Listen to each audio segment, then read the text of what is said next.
سیرت پڑھنے سے پہلے 2-3 باتیں ایسی ہیں جس کا سمجھنا ضروری ہے تاکہ یہ پتہ ہو کہ ہم کیوں پڑھ رہے ہیں سیرت. ظاہر ہے کہ ہم مسلمان ہیں، مسلمان ہونے کا تقاضا یہ ہے کہ ہم جب پڑھتے ہیں لا الہ الا اللہ محمد الرسول اللہ، تو محمد الرسول اللہ کا تقاضا ہے کہ ہم رسول اللہ صلی اللہ علیہ وسلم کی سیرت کو سمجھیں. جب بھی فالو کریں گے نا، جب پتہ ہوگا، علم ہوگا تو عمل ہوگا، اگر علم نہیں تو عمل کہاں سے ہوگا؟ اس محمد الرسول اللہ کا تقاضا ہے کہ ہم سیرت کو پڑھیں. پھر قرآن حدیث کی روشنی میں اور تاریخ کی روشنی میں اگر ہم اس کو دیکھیں، 3 بنیادی وجوہات ہیں سیرت پڑھنے کی. کتنی؟ 3. یعنی بہت ساری وجوہات ہیں، ان کو اگر آپ جمع کریں 3 میں جمع کر سکتے ہیں. پہلی وجہ قرآن کی روشنی میں کہ رسول اللہ صلی اللہ علیہ وسلم کی اطاعت یہ ایمان کا تقاضا ہے. کیا ہے؟ ایمان کا تقاضا، یعنی اس کے بغیر ایمان مکمل ہی نہیں ہوتا. تو ظاہر ہے جب ہم یہ کہیں گے کہ ہم مسلمان ہیں، جب ہم یہ کہیں گے کہ ہم مسلمان ہیں، مومن ہیں، تو اس ایمان کا تقاضا ہے کہ ہم اللہ کے رسول کی اطاعت کریں. قرآن کریم میں آتا ہے نا وَأَقِيمُوا الصَّلَاةَ وَآتُوا الزَّكَاةَ وَأَطِيعُوا الرَّسُولَ لَعَلَّكُمْ تُرْحَمُونَ، کہ آپ نماز قائم کریں. سورہ نور کی آیت نمبر 56 ہے وَأَقِيمُوا الصَّلَاةَ وَآتُوا الزَّكَاةَ وَأَطِيعُوا الرَّسُولَ لَعَلَّكُمْ تُرْحَمُونَ، کہ نماز قائم کریں، زکوٰۃ ادا کریں اور رسول کی اطاعت کریں تاکہ تم پر رحم کیا جائے. اس کا مطلب قرآن کا حکم ہے اطیعوا الرسول. قرآن کریم میں آپ کو یہ مثال تو ملے گی کہ رسول کی اطاعت کا حکم ہے، اللہ کی اطاعت کا حکم اس جگہ پر نہیں ہے. لیکن قرآن میں ایسی کوئی مثال نہیں ہے کہ اللہ کی اطاعت کا حکم ہو ساتھ رسول کی اطاعت کا حکم نہ ہو. یہ اس کی مثال ہے کہ یہاں پر کیا ہے، اقیموا الصلاۃ وآتوا الزکاۃ واطیعوا الرسول. یہاں پر اللہ اطیع اللہ نہیں ہے. اس کی وجہ کیا ہے؟ اس کی وجہ یہ کہ قرآن کریم میں دوسری جگہ پر آتا ہے من یطع الرسول فقد اطاع اللہ، من یطع الرسول فقد اطاع اللہ، کہ جس نے رسول کی اطاعت کی اس نے اللہ کی اطاعت کی. یہ سورہ نساء کی آیت نمبر 80 ہے. اس لیے قرآن میں آپ کو یہ مثال تو ملے گی کہ رسول کی اطاعت کریں، اور وہاں اللہ کی اطاعت کا ذکر اس آیت میں نہیں ہوگا. لیکن اللہ کی اطاعت کا ذکر ہو، رسول کی اطاعت کا ذکر نہ ہو، قرآن میں اس کی کوئی مثال نہیں. یہ بات سمجھ میں آ گئی؟ قرآن کریم میں دوسری کئی مقامات پر ایک آیت میں آتا ہے یا ایھا الذین آمنوا اطیعوا اللہ واطیعوا الرسول، اطیعوا اللہ واطیعوا الرسول، اللہ کی اطاعت کرو، اللہ کے رسول کی اطاعت کرو. اسی طرح مومنین اور منافقین کی جو نشانیاں قرآن کریم میں ذکر ہیں، ان نشانیوں میں بھی یہ چیز آپ کو ملے گی. منافقین کی نشانی ہے کہ وہ اللہ کے رسول کی اطاعت سے بھاگتے ہیں، مومن کی نشانی ہے کہ وہ اللہ کے رسول کی اطاعت کی طرف بھاگتے ہیں. قرآن کریم میں آتا ہے وَإِذَا قِيلَ لَهُمْ تَعَالَوْا إِلَىٰ مَا أَنزَلَ اللَّهُ وَإِلَى الرَّسُولِ رَأَيْتَ الْمُنَافِقِينَ يَصُدُّونَ عَنْكَ صُدُودًا. سورہ نساء کی آیت ہے، غالباً 61 نمبر آیت ہے. اذا قیل لهم تعالوا الى ما انزل اللہ والى الرسول رأیت المنافقین یصدون عنک صدودا، کہ جب ان کو کہا جاتا ہے کہ آؤ اور اللہ کی اطاعت کرو اور رسول کی اطاعت کرو، تو تم منافقین کو دیکھو گے کہ وہ تم سے دور بھاگتے ہیں. یہ تو کس کی نشانی ہوئی؟ منافق کی. مومن کی نشانی قرآن کریم سورہ نور کے اندر اللہ تعالیٰ فرماتے ہیں انما کان قول المؤمنین اذا دعوا الی اللہ ورسولہ لیحکم بینہم ان یقولوا سمعنا واطعنا. یہ کس کی نشانی ہے؟ مومنین کی، کہ مومن کو جب اللہ کے رسول کی اطاعت کی طرف بلایا جاتا ہے تو وہ کیا کہتا ہے؟ سمعنا واطعنا. اس کا مطلب اللہ کے رسول کی اطاعت کرنا یہ ایمان کا تقاضا ہے. یہ کیا ہے؟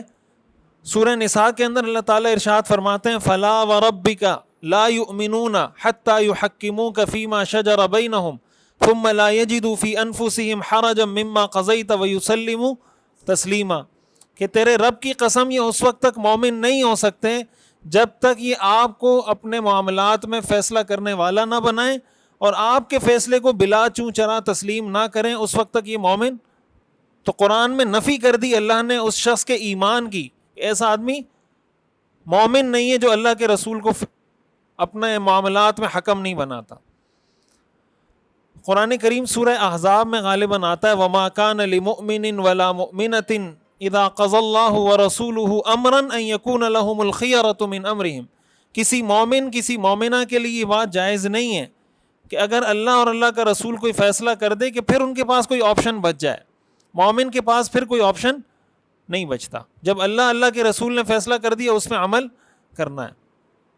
یہ کچھ آیات ہیں جو میں نے آپ کو بتائی ہیں, اور یہ ساری آیات بتائی ہیں. کوئی قصے کہانی تو نہیں ہے نا, قصے کہانیاں تو نہیں ہیں, کیا ہے؟ آیات ہیں, قرآن کریم کی آیات ہیں. ان ساری آیات سے یہ پتہ چلتا ہے کہ اللہ کے رسول کی اطاعت کے بغیر ہم دین پہ عمل. لقد کان لکم فی رسول اللہ اسوۃ حسنہ لمن کان یرجو اللہ والیوم الآخر, کہ تمہارے لیے اسوہ حسنہ رسول اللہ کی ذات ہیں. اس کا مطلب یہ ہوا کہ سیرت پڑھنے کی جو پہلی وجہ ہے وہ یہ ہے کہ رسول اللہ صلی اللہ علیہ وسلم کی اطاعت ایمان کا تقاضا ہے. اور اطاعت کب کریں گے؟ جب پڑھیں گے. کب کریں گے اطاعت؟ جب پتہ ہوگا نا اطاعت کا کیا مطلب. اطاعت کا مطلب یہ کہ آپ علیہ الصلاۃ والسلام کیسے شوہر تھے, آپ علیہ الصلاۃ والسلام کیسے والد تھے, آپ علیہ الصلاۃ والسلام کیسے دوست تھے, آپ علیہ الصلاۃ والسلام کیسے حکمران تھے, آپ علیہ الصلاۃ والسلام کیسے سپہ سالار تھے, آپ علیہ الصلاۃ والسلام کیسے پڑوسی تھے, آپ رشتہ داروں کے ساتھ کیسے ملتے تھے, دوستوں سے کیسے ملتے تھے, چھوٹوں سے کیسے ملتے تھے. یہ ساری چیزیں ہم کہاں پڑھتے ہیں؟ سیرت میں پڑھتے ہیں. تو ہم رسول اللہ صلی اللہ علیہ وسلم جیسا شوہر بننے کی کوشش کریں گے, ان جیسا پڑوسی بننے کی کوشش کریں گے, ان جیسا امام بننے کی, ان جیسا حکمران, ان جیسے خلیفہ, ان جیسا سپہ سالار, ان جیسا بیٹا, ان جیسا بھتیجا بننے کی کوشش کریں گے تو کچھ نہ کچھ اللہ تعالیٰ ہمیں عطا کر دے گا. تو اس کے لیے ضروری ہے کہ ہم کیا پڑھیں؟ سیرت پڑھیں. یہ پہلی وجہ ہے سیرت پڑھنے کی. اور اسی سے یہ بات سمجھ آ جانی چاہیے کہ وہ لوگ جو یہ کہتے ہیں کہ قرآن کریم, جن کو اہل القرآن کہا جاتا, جو حدیث کا انکار کرتے ہیں کہ بھائی بس قرآن میں سب کچھ ہے, حدیث کی ضرورت نہیں ہے. تو جو آدمی حدیث کو نہیں مانتا وہ در حقیقت قرآن کو نہیں مانتا. وہ کیوں؟ اس لیے کہ قرآن کی یہ جو ساری آیات ہیں ان پر عمل ہو سکتا ہے اگر حدیث کو نہیں مانیں گے؟ نہیں ہو سکتا. تو اللہ کے رسول کی اطاعت کے بہت سارے احکام ایسے ہیں جو حدیث میں ہیں, قرآن میں نہیں ہیں. سمجھ آ رہی بات؟ بہت ساری چیزیں ایسی ہیں جو حدیث میں مذکور ہیں شریعت کی, قرآن میں نہیں ہیں. تو اگر آپ حدیث کو چھوڑ دیں گے تو اللہ کے رسول کی اطاعت کیسے کریں گے؟ اس لیے حدیث کا انکار کرنے والا در حقیقت قرآن کا انکار کر رہا ہوتا. تو وہ ٹائٹل اور لیبل تو بڑا اچھا ہے کہ بھئی ہم قرآن کو مانتے ہیں, ہمارے لیے قرآن کافی ہے, حسبنا کتاب اللہ, کتاب اللہ ہمارے لیے کافی ہے بس. لیکن حقیقت کیا ہوتی ہے کہ وہ قرآن کا. تو اس لیے کسی بھی چیز کے ٹائٹل کو نہیں دیکھا جاتا کہ اس کا ٹائٹل کیا ہے, اس کی اصل روح کو دیکھا جاتا ہے کہ اصل کر کیا رہا ہے. بعض اوقات جو نعرہ ہوتا ہے نا وہ بڑا دلکش ہوتا ہے, اور بڑا, جیسے یہ سگریٹ کے اشتہارات ہیں نا, یہ پرانے کوئی اشتہارات آپ نکال کے دیکھیں سگریٹ کے, تو اس میں لکھا ہوتا ہے کھانسی کا علاج ہے سگریٹ, جو پرانے کوئی پتہ نہیں 1950-60 کے جب بھی آئے ہوئے ہیں, اس کے اشتہارات آپ ذرا نکال کے دیکھیں. اس میں لکھا ہے کھانسی کا علاج ہے, بلغم کا علاج ہے, فلاں فلاں, سگریٹ کے اشتہار میں اخباروں میں چھپتے تھے. اور آج سگریٹ کی ڈبی پہ لکھا ہوا ہے کہ سگریٹ نوشی کینسر کا سبب بنتی ہے. تو سگریٹ کے اشتہار میں آپ یہ بھی لکھ دیں, اور ظاہر ہے کسی نہ کسی درجے میں وہ کھانسی کا علاج ہو بھی سکتا ہے, کسی نہ کسی درجے میں کسی کے لیے وہ علاج ہو سکتا ہے, لیکن اوور آل آپ اس کو ایک قاعدہ ضابطہ بنا سکتے ہیں کہ بھئی جس کو کھانسی ہو رہی ہے وہ سگریٹ پیے, یا جس کو بلغم ہو رہی ہے وہ سگریٹ پیے. بنا سکتے ہیں قاعدہ؟ ڈاکٹر صاحب کیا خیال ہے, بنا سکتے ہیں؟ نہیں بنا سکتے نا, وہ تو ہر ڈبیا پہ لکھ دیا کہ اس سے کینسر بنتا ہے. تو اس لیے صرف ان چیزوں کو دیکھ کر ہمارے ہاں بہت بڑا طبقہ ایسا ہے, بہت بڑا تو نہیں لیکن ایک طبقہ ایسا موجود ہے جو ان لوگوں کی باتوں سے متاثر ہوتے ہیں جو ہمیں یہ کہہ رہے ہوتے ہیں کہ بھئی حدیث تو ہمیں لوگوں نے نقل کی ہے، پتہ نہیں کس کس طرح کے راوی ہیں اور کس نے حدیث نقل کر دی اور یہ اور فلاں فلاں فلاں، تو یہ قرآن بھی تو ہمیں انہی لوگوں نے پہنچایا ہے. کیا خیال ہے؟ یا قرآن ڈائریکٹ پاکستان میں نازل ہوا ہے؟ قرآن بھی تو انہی لوگوں نے پہنچایا ہے نا بھائی. اگر آپ شک کریں گے تو پھر تو آپ قرآن پہ بھی شک کریں گے. آپ کو کیا، آپ کے پاس کیا دلیل ہے کہ یہ وہی قرآن ہے جو اللہ کے رسول پہ نازل ہوا تھا؟ کیا دلیل ہے سوائے اس کے کہ ہمیں جن لوگوں نے پہنچایا وہ قابل اعتماد لوگ تھے، انہوں نے بتایا کہ یہ قرآن ہے تو ہم کہہ رہے ہیں یہ قرآن. ایسا ہی ہے نا؟ یا ہم نے اس کا کوئی ٹیسٹ کروایا ہے؟ ہمارے پاس یہی سند ہے، یہی چین ہے، اور اسی سند اسی چین سے ہمارے پاس حدیثیں بھی پہنچی ہیں. یہ الگ بات ہے کہ قرآن ہمیں تواتر سے پہنچا ہے. تواتر کا مطلب جس میں کوئی شک نہیں رہتا. مثال کے طور پر آپ میں سے کتنے لوگ ہیں جو امریکہ نہیں گئے لیکن ان کو پتا ہے کہ امریکہ ایک ملک ہے، ایگزسٹ کرتا ہے؟ ایسا ہی ہے نا؟ آپ کو پتا ہے کہ امریکہ ایک ملک ہے، موجود ہے. آج تو چلو میڈیا کا دور ہے، آپ میڈیا کے دور سے بھی پیچھے چلے جائیں کہ جب میڈیا نہیں تھا، سوشل میڈیا نہیں تھا، الیکٹرانک میڈیا نہیں تھا، تو بہت سارے لوگوں کو یقین تھا کہ امریکہ موجود ہے، برطانیہ ایک ملک ہے.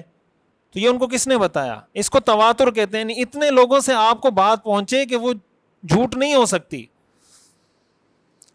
سمجھ آ رہی بات؟ تو اب آپ اس پہ یقین کرتے ہیں. اس سے بھی آگے بڑھیں تو ہم جتنے لوگ یہاں بیٹھے ہوئے ہیں، ہمیں اپنے والد کا نام پتا ہے نا؟ پتا ہے نہیں پتا؟ والد کا نام پتا ہے نا؟ تو ہمیں کس نے بتایا؟ تو اگر آپ کہیں گے کہ لوگوں کی باتوں کا اعتبار نہیں ہے، پھر تو آپ کے نسب کا بھی اعتبار نہیں ہے.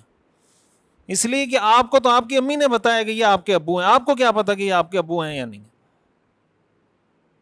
سمجھ آ رہی بات؟ جس کو ہم اپنا ابو کہہ رہے ہیں، آپ اپنا ابو کہہ رہے ہیں، ہمیں کس نے بتایا؟ لوگوں نے بتایا. تو اگر آپ یہ کہتے ہیں کہ لوگوں کی بات کسی بھی جگہ معتبر نہیں ہوتی، تو پھر تو نسب میں بھی معتبر نہیں ہوگی. آپ کہیں گے وہ تو ڈی این اے سے پتہ چل جاتا ہے. تو یہاں جتنے لوگ بیٹھے ہوئے ہیں تو کتنے لوگوں نے ڈی این اے کروا کے شناختی کارڈ میں ابو کا نام لکھوایا ہے کہ میں نے ڈی این اے ٹیسٹ کروایا، اس سے پتہ چلا ہے کہ میرے ابو فلاں ہیں اس لیے میں نے لکھا ہے؟ کیا ہے کسی نے؟ نہیں کیا نا. اس کا مطلب جس کو ہم کہتے ہیں مخبر صادق کی خبر، ایک سچا آدمی اگر آپ کو خبر دے دے آپ اس پہ یقین کر لیتے. یہاں ایک صاحب آئے ہوئے تھے پتہ نہیں امریکہ کینیڈا سے، تو وہ کہنے لگے کہ آج کل جو بچوں کو ایتھیس بنایا جا رہا ہے یا ایتھیزم سکھائی جا رہی ہے، ان کو یہ بات ذہن میں بٹھائی جا رہی ہے کہ جب تک کسی چیز کو آنکھوں سے دیکھ نہ لو اس کا یقین نہ کرو. یہی سکھایا جا رہا ہے نا کہ اس چیز کو مانو جو آنکھوں سے نظر آ رہی. جو چیز آنکھوں سے نظر نہیں آ رہی تو اللہ تو ہمیں نظر نہیں آ رہا، یعنی اللہ کی ذات تو ہمیں نظر نہیں آ سکتی. قرآن میں آتا ہے لا تدرکہ الابصار وہو یدرک الابصار، کوئی آنکھ اللہ کو نہیں دیکھ سکتی اور اللہ سب کو دیکھتا ہے. تو وہ کہنے لگا کہ میرے بچے نے مجھے یہ کہا کہ ہمیں اسکول میں یہ سکھایا ہے کہ بھائی جو چیز نظر آئے تو جب تک آنکھوں سے نہ دیکھ لو اس پر اعتماد مت کرنا. تو وہ کہتے ہیں کہ میں ایک دن بارش ہو رہی تھی، میں نے آ کے بچے کو بتایا، بارش ہو رہی تھی، بچے نے مجھے آ کے بتایا کہ ابو بارش ہو رہی ہے باہر. تو میں نے کہا اچھا ٹھیک ہے میں باہر جا کے دیکھتا ہوں، میں باہر جا کے دیکھتا ہوں. تو اس نے کہا کہ کیوں ابو میں آپ کو جھوٹ بول رہا ہوں کیا؟ بچے نے کیا کہا؟ میں آپ کو جھوٹ بول رہا ہوں. تو کہا میں نے کہ نہیں آپ جھوٹ تو نہیں بول رہے، لیکن آپ نے مجھے ایک فارمولہ بتایا تھا کہ جب تک کسی چیز کو دیکھ نہ لو تو اس پہ یقین نہ کرنا. تو اس نے کہا ابو ایسا تو نہیں ہوتا، ہر جگہ تو یہ بات نہیں ہوتی. تو بس میں نے اس کو کہا جب ہر جگہ نہیں ہوتی تو دین میں بھی یہ بات نہیں ہوتی. آپ نے اصول فقہ میں پڑھا ہوگا کہ عام میں جب ایک دفعہ تخصیص ہو جائے وہ ظنی ہو جاتا ہے. اصول فقہ پڑھی ہے آپ نے ابھی یا پڑھیں گے؟ تو العام اذا خص منہ البعض، عام میں جب ایک دفعہ تخصیص ہو گئی نا، قاعدے میں کوئی ایک تخصیص کر دی کہ یہ اس سے مستثنا ہے، جب یہ مستثنا ہے تو کوئی اور بھی مستثنا ہو سکتا ہے. ایک دفعہ تخصیص ہو گئی تو تخصیص پھر زیادہ بھی ہو سکتی. سمجھ آ رہی بات؟ تو صرف یہ کہہ کے رد کر دینا کہ یار یہ تو ہمیں لوگوں نے حدیثیں سنائی اس میں تو ہر طرح کے لوگ ہیں، تو جو ہر طرح کے لوگ ہیں ان کو محدثین نے الگ الگ کر دیا ہے. یہ حدیث کی جو کیٹیگرائزیشن ہے وہ اسی وجہ سے کہ یہ صحیح ہے، یہ ضعیف ہے، یہ حسن ہے، حسن لذاتی ہی ہے، حسن لغیری ہی ہے، وغیرہ وغیرہ جتنی بھی تقسیمات ہیں. یہ بات سمجھ میں آ رہی ہے؟ تو پہلی بات یہ دماغ میں بٹھا کے رکھیں، قرآن کریم میں آتا ہے وما ينطق عن الهوى، ان هو الا وحی یوحی، کہ یہ اپنی خواہش سے نہیں بولتے، وہ وحی ہوتی ہے جو ان کی طرف بھیجی جاتی ہے۔ قرآن کریم میں اللہ تعالیٰ نے فرمایا ما آتاکم الرسول فخذوہ وما نہاکم عنہ فانتہوا، جو رسول تمہیں دے اس کو لے لو، جس سے روکے اس سے رک جاؤ۔ تو رسول تو ہمیں حدیثوں میں چیزوں کا حکم دے رہے ہیں، آپ کہہ رہے ہیں ہم حدیث کو مانتے ہی نہیں ہیں۔ تو قرآن کی اس آیت پہ عمل ہو سکتا ہے؟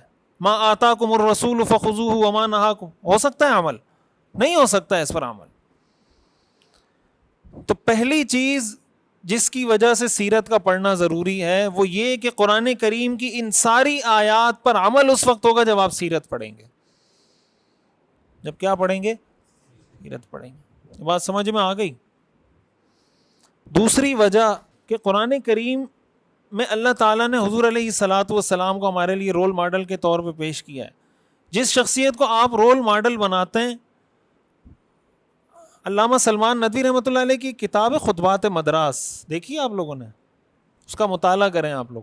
خطبات مدراس یہ ان کی سیرت پر لیکچر ہیں جو مختلف جگہوں پہ انہوں نے دیے ہیں، چھوٹی سی کتاب ہے۔ اس کے شروع میں انہوں نے یہ بات لکھی ہے کہ جب آپ کسی شخص کو فالو کرتے ہیں نا، اس میں 3-4 کوالٹیز ہونی چاہیے، 3-4 کوالٹیز ایسی ہیں جو اس میں ہونی چاہیے۔ ایک اس میں ہے تاریخیت، جامعیت، کاملیت، یہ 4 چیزیں۔ اس کو میں آسان کر کے بتاتا ہوں، آپ لوگوں کو پتہ نہیں اردو سمجھ میں بھی نہیں آ رہی ہوگی۔ تاریخیت، جامعیت، کاملیت اور عملیت۔ تاریخیت کا مطلب یہ ہے کہ اس شخص کی اتھینٹک ہسٹری آپ کے پاس ہونی چاہیے۔ کیا ہونی چاہیے؟ جس شخص کو آپ فالو کر رہے ہیں اس کی ہسٹری آپ کے پاس ہونی چاہیے اور اتھینٹک ہسٹری ہونی چاہیے۔ آج پوری دنیا میں رسول اللہ صلی اللہ علیہ وسلم کی شخصیت سے زیادہ اتھینٹک ہسٹری پوری دنیا میں کسی کی موجود نہیں ہے۔ یہ دعویٰ ہے اسلام کا، یہ معمولی بات نہیں ہے کہ اس وقت دنیا میں چاہے وہ حضرت موسیٰ علیہ السلام ہو، حضرت انبیاء ہوں، کسی نبی کی ہسٹری محفوظ اس طریقے سے نہیں ہے جس طریقے سے رسول اللہ صلی اللہ علیہ وسلم کی سیرت اور حدیثیں محفوظ ہیں۔ ایسا ہے یا نہیں؟ اس کی وجہ کیا ہے؟ اس کی وجہ یہ کہ مسلمانوں نے پورا ایک علم ایجاد کیا ہے جس کو آپ کہتے ہیں علم اسماء الرجال۔ اسماء الرجال یہ پورا ایک فن ہے۔ فن اس کا مطلب کیا ہے؟ مثال کے طور پر ایک حدیث کی سند میں 20 لوگ ہیں۔ مثال کے طور پر رسول اللہ صلی اللہ علیہ وسلم سے صحابی نے سنا، صحابی سے کسی ان کے شاگرد نے سنا، ان کے شاگرد سے ان کے شاگرد نے سنا، اس طرح 20 کڑیاں ہیں مثال کے طور پر۔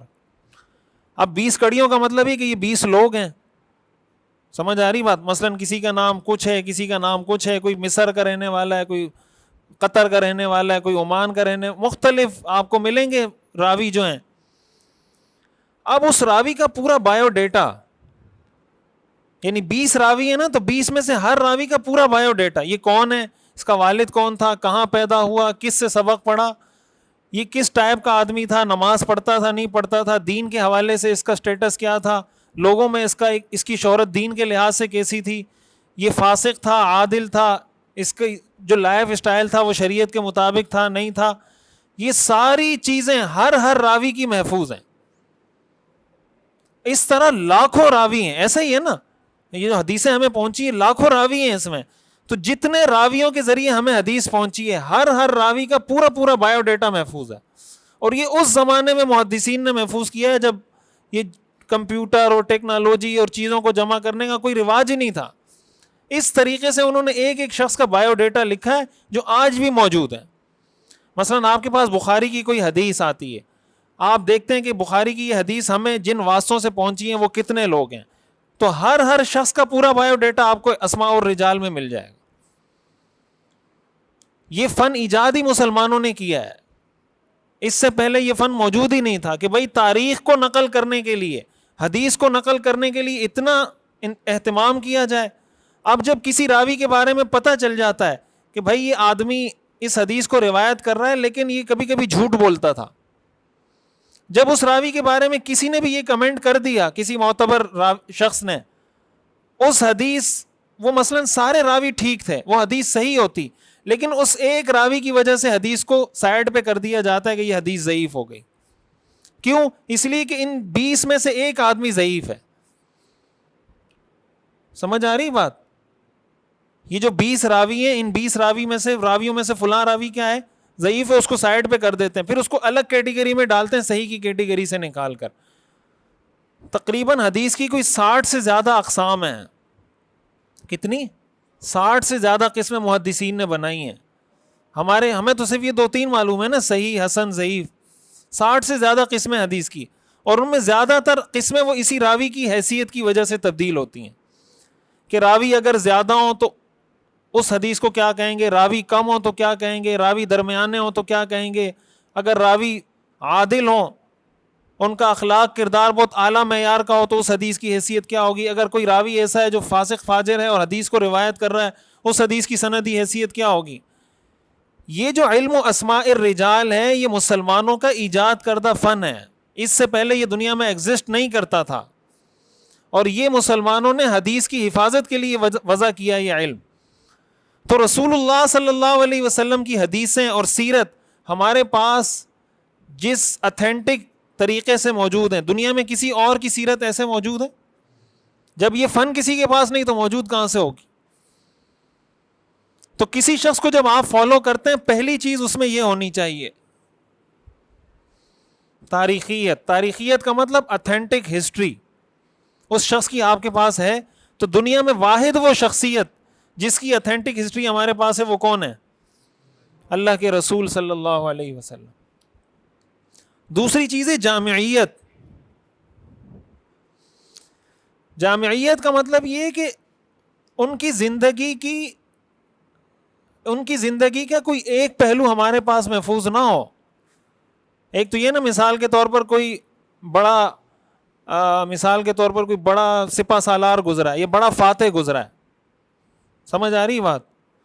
تو اس کے آپ کو تاریخ میں وہ واقعات تو مل جائیں گے کہ اس نے جنگیں کیسے لڑیں، فتح کیسے حاصل کی، دشمنوں کو کیسے مارا، قیدی کیسے بنایا، دشمنوں کو پریشان کیسے کیا، جنگی چال کیسی تھی، یہ تو آپ کو ملے گا.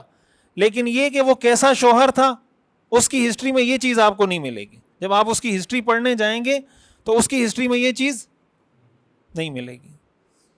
اب اگر کسی کی شہرت حکمران ہونے کے لحاظ سے، تو آپ کو اس کی تاریخ میں حکمرانی کی تاریخ ملے گی. تو جس شخصیت کو آپ فالو کریں، دوسری چیز آپ کے پاس یہ ہونی چاہیے، جامعیت ہونی چاہیے، جس کو ہم کمپریہنسونیس کہتے ہیں. تیسری چیز ہے کاملیت. کاملیت کا مطلب یہ ہے کہ اس کی زندگی میں آپ کو ہر حوالے سے رہنمائی ملتی بھی ہو. مثال کے طور پر اگر آپ ان سے یہ پوچھنا چاہتے ہیں کہ بھائی میں کیسا شوہر بنوں، تو آپ کو وہ گائیڈ کر دیں گے. آپ ان سے یہ پوچھنا چاہتے ہیں کہ میں کیسا بیٹا بنوں، تو آپ کو گائیڈ کر دیں گے. آپ ان سے یہ پوچھنا چاہتے ہیں میں کیسا حکمران بنوں، تو وہ آپ کو گائیڈ کر دیں گے. آپ یہ پوچھنا چاہتے ہیں کہ میں کیسا امام بنوں، وہ آپ کو گائیڈ کر دیں گے نا. سیرت حدیث وضاحت کرتی ہے نہیں کرتی؟ تیسری چیز کاملیت ہونی چاہیے، کہ ایک تو اس شخص کی اپنی ذات میں کاملیت ہو، پھر ہمارے پاس وہ کاملیت پہنچی بھی ہو. یہ دو الگ الگ چیزیں ہیں. ایک ہے کہ وہ اپنی ذات میں کیا ہو، کمپریہنسو ہو. دوسری بات یہ کہ اس کی وہ ساری کمپریہنسو تعلیمات ہم تک بھی پہنچی ہوں. یہ کوالٹی بھی رسول اللہ صلی اللہ علیہ وسلم میں پائی جاتی ہے. اور چوتھی چیز عملیت، جس کو آپ پریکٹس کہتے ہیں یا پریکٹیکلٹی کہہ لیں، پریکٹس کہہ لیں، کہ اچھی باتیں کرنا بہت آسان ہوتا ہے. اچھی باتیں کرنے میں کیا جاتا ہے؟ کچھ جاتا ہے؟ باتیں کرتے رہے بیٹھ کے. جیسے ہمارے یہاں بہت سارے اسکالر ہیں، بیٹھ کے کیمرہ آن کیا اور کچھ بھی بولتے رہے، چینل پہ ڈال دیا، پھر اگلے دن کچھ دماغ میں آیا بول دیا چینل پہ.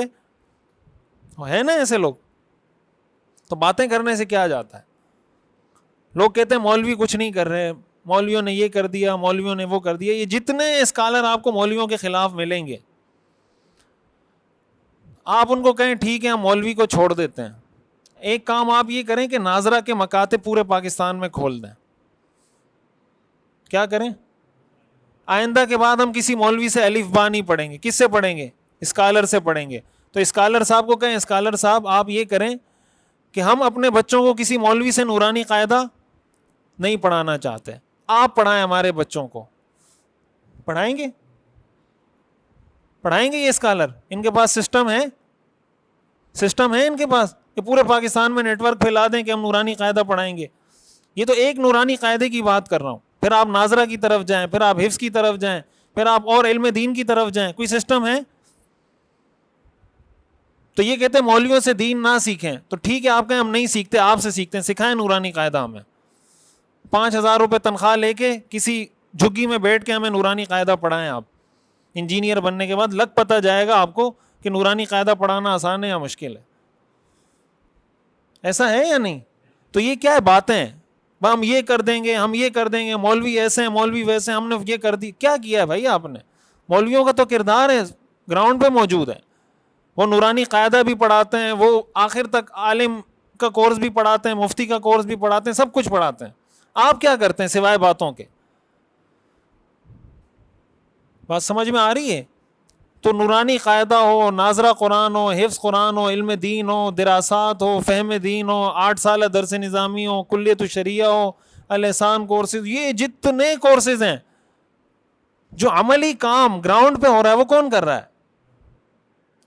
تو فارمولہ دینا بہت آسان کام ہے کہ یار یہ سارے مولوی غلط ہیں, ہم ایک نئے طریقے سے آپ کو دین سکھائیں گے, اور یہ سارے مولویوں نے آپ کو غلط دین سکھایا, ہم آپ کو صحیح دین سکھائیں گے.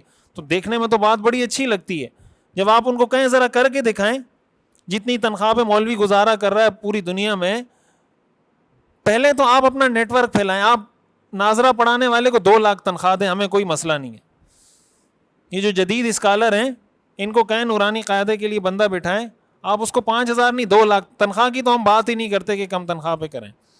2 لاکھ روپے تنخواہ دیں اور اس کو کہیں کہ آپ الف با پڑھائیں. پورے پاکستان میں کوئی نیٹ ورک ہے؟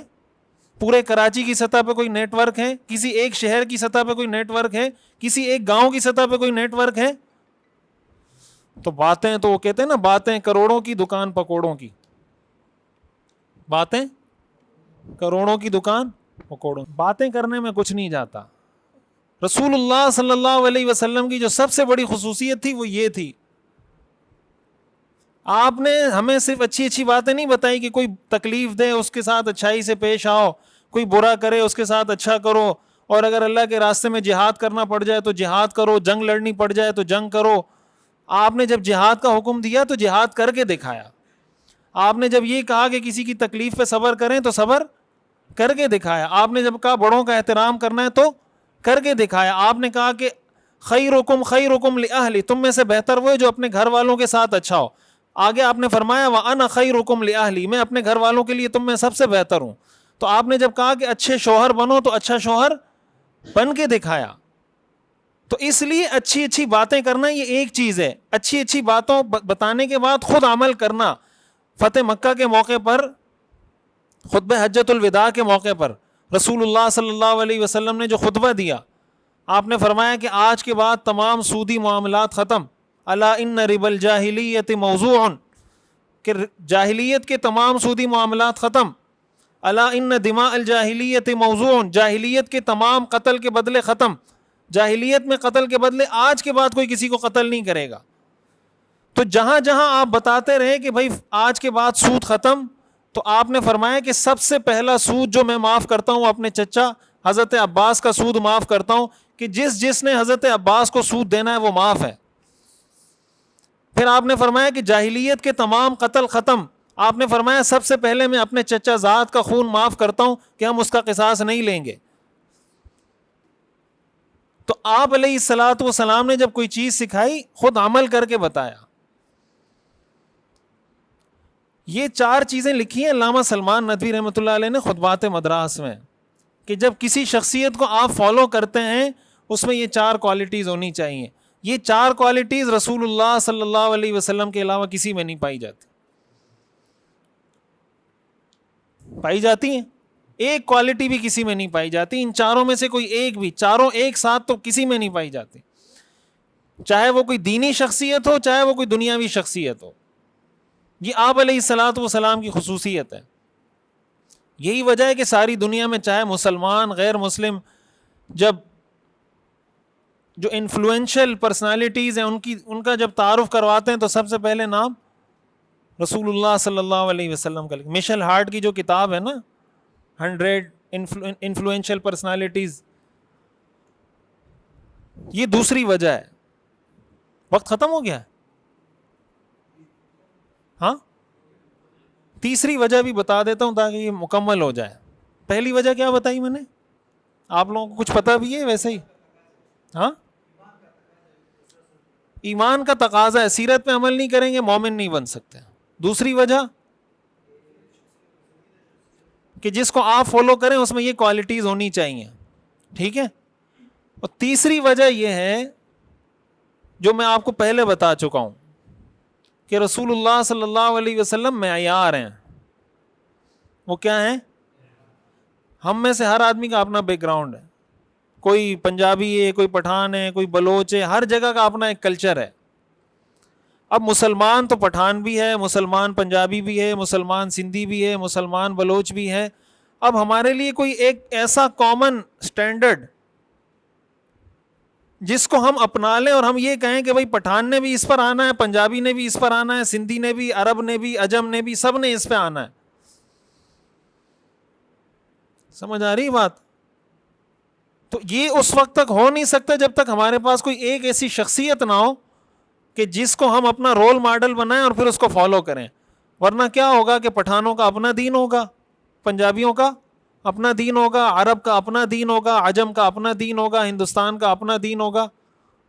علماء نے لکھا ہے نا کہ سنت اور بدعت میں جو فرق ہے, ایک بنیادی فرق سنت اور بدعت میں یہ ہے کہ سنت ساری دنیا میں ایک طرح کی ہوتی ہے اور بدعت دنیا میں ہر جگہ الگ الگ انداز سے ہوتی ہے.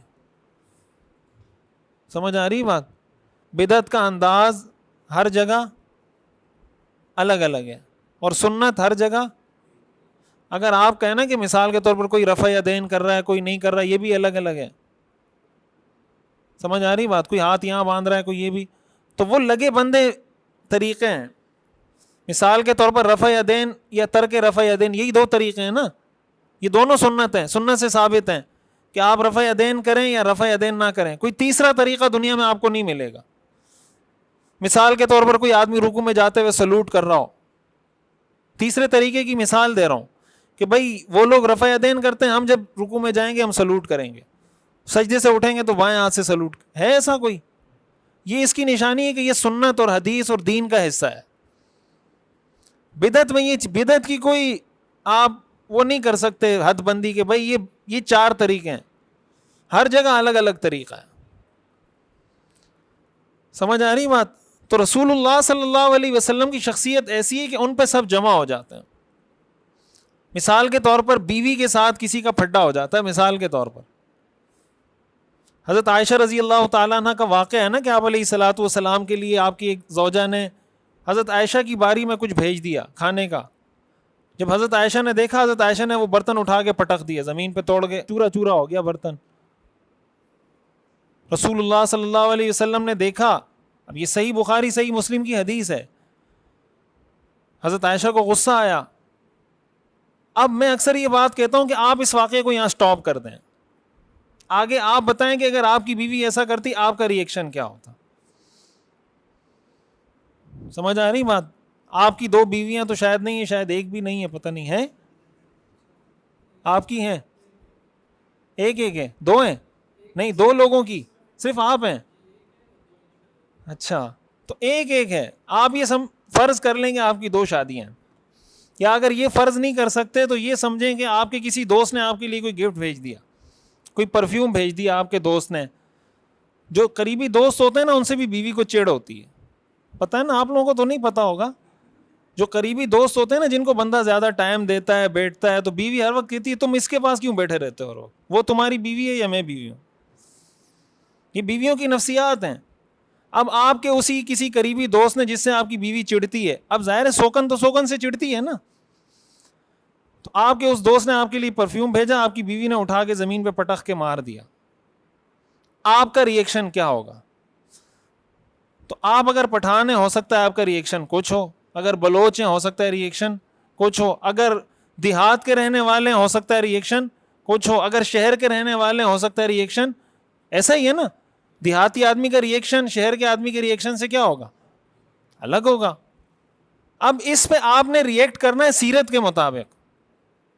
تو جب سیرت کے مطابق ریئیکٹ کریں گے, دیہات والے کا ریئیکشن, شہر والے کا ریئیکشن, پٹھان کا ریئیکشن, پنجابی کا ریئیکشن ایک ہوگا نہیں ہوگا. یہ سیرت کا فائدہ ہے. رسول اللہ صلی اللہ علیہ وسلم نے فرمایا غارت امکم, تمہاری ماں کو غیرت آ گئی ہے, غصہ آ گیا کہ سوکن نے کیوں. آپ علیہ الصلوۃ والسلام نے حضرت عائشہ کو فرمایا کہ بھائی یہ برتن تم نے ان کا توڑا ہے, اس کے بدلے میں ایک برتن تمہیں دینا ہوگا. یہ شریعت کا مسئلہ ہے, آپ کسی کا برتن توڑیں گے برتن دینا ہوگا. شریعت کا مسئلہ آپ نے بتا دیا, اور اس کے بعد یہ معاملہ کیا ہو گیا؟ Chapter close. چیپٹر کیا ہو گیا؟ کلوز ہو گیا. تو حضرت عائشہ اور حضور علیہ الصلوۃ والسلام کی کتنی محبت والی زندگی تھی. اب اگر کوئی آدمی یہ چاہتا ہے کہ میں محبت والی زندگی گزاروں, اور شوہر وہ ایسا بنتا ہے جیسا کوئی فرعون ہوتا ہے, یا کوئی دجال قسم کا فرعون بنتا ہے, شداد قسم کا فرعون شوہر بنتا ہے, اور تقاضا وہ یہ کر رہا ہے کہ میرے اور میری بیوی کے درمیان محبت ہو, تو محبت اس وقت ہوگی جب آپ رسول اللہ صلی اللہ علیہ وسلم کی سیرت کو پڑھیں گے, پھر اس پہ عمل کریں گے. اب ہو سکتا ہے آپ دیہات میں کسی بڑے سے مشورہ کریں, وہ آپ کو کہے بیوی کو طلاق دے دو. شہر میں کسی آدمی سے مشورہ کریں, وہ کہے نہیں طلاق نہیں دو, ٹھیک ہے سمجھا دو اس کو. جب آپ سیرت سے مشورہ کریں گے, سیرت آپ کو خود رہنمائی کر دے گی. بات سمجھ میں آ رہی ہے؟ تو نتیجہ یہ ہوگا کہ آپ کی زندگی جنت بن جائے گی. یہی آپ معاملات میں, کاروبار میں, بزنس میں, پڑوس میں, رشتہ داروں میں, ہر جگہ آپ سیرت کو اپنائیں, سارے مسائل کیا ہو جائیں گے. تو یہ 3 بنیادی وجوہات ہیں جس کی وجہ سے سیرت کا پڑھنا. پہلی وجہ کیا ہے؟ تقاضا ایمان, تقاضا ایمان. دوسری وجہ کہ آپ جیسی پرسنالٹی دنیا میں کوئی اور موجود نہیں ہے جس کے اندر یہ چاروں کوالٹیز پائی جاتی ہوں. تیسری وجہ یہ کہ کوئی ہمارے پاس ایک سٹینڈرڈ اس وقت تک بن نہیں سکتا جب تک ہم اللہ کے رسول کو سٹینڈرڈ نہ بنائیں. جب سٹینڈرڈ بنا دیں گے تو دین کا مزاج ہمارا مزاج بنے گا, ہم اپنے مزاج کو دین نہیں بنائیں گے. حدیث میں آتا ہے نا, لا یؤمن احدکم حتی یکون ہواہ تبعا لما جئت بہ, کہ کوئی اس وقت تک مومن نہیں ہو سکتا جب تک وہ اپنی خواہشات کو دین کے مطابق نہ کرے. ہم دین کو خواہشات کے مطابق کرتے ہیں, خواہشات کو دین کے مطابق. تو یہ خلاصہ ہے سیرت پڑھنے کا, جس کی وجہ سے ہم سیرت پڑھتے ہیں.